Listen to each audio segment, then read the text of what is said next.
All right, good morning, good afternoon, good evening, good night, wherever you are. I hope you're good, I hope you're healthy, I hope you're wealthy, I hope you're safe. Let's go ahead and talk some crypto.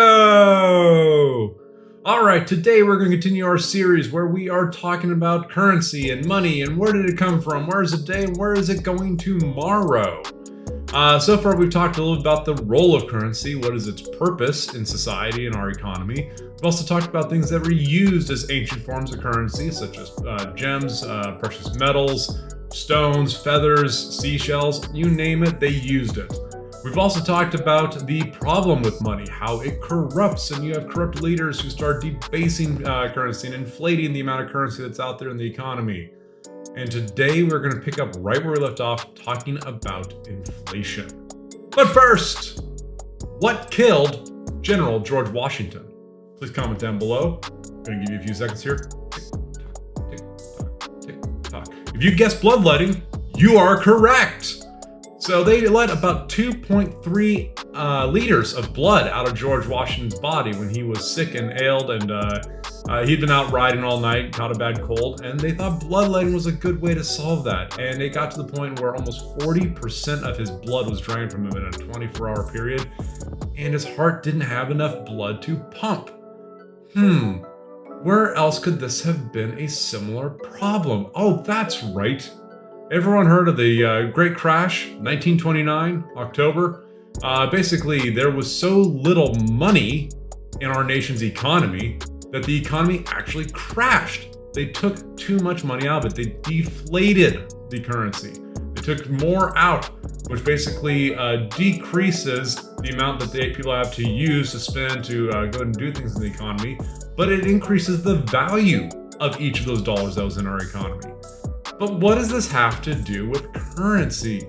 Well, historically, we can think of a couple of times where similar things like this have happened. And it's very important that nations have a strong economic and fiscal policy to go ahead and manage the amount of currency that's out there, as I just pointed out in 1929.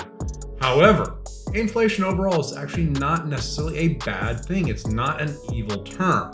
Assuming it's a manageable rate of inflation, 1, 2, 3, maybe even 4% per year, not per month, is typically perfectly fine for the US economy and for most economies. Where it becomes a problem is when you start seeing 4, 5, 10, 20% per month, per day even. That's not a good thing.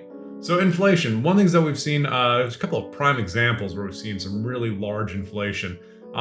First thing that comes to mind is the dot-com boom. Suddenly you have this brand new set of resources, the internet. Basically the internet, think of it as like real estate. It's this whole new place, this whole new thing where there's a bunch of real estate that's available to people, and businesses were able to capitalize that, and you have this dot-com boom. Well, typically after a boom, you have a bust. Historically, we can see this again going back to when Europe first discovered the Americas. Obviously, the Americas didn't need to be discovered. There were people here. It was discovered. People were living here. But when Europe found out about the Americas and sent all these conquistadors here, they started plundering all this gold and silver, bringing it back into Spain. And what did that do? It created massive inflation.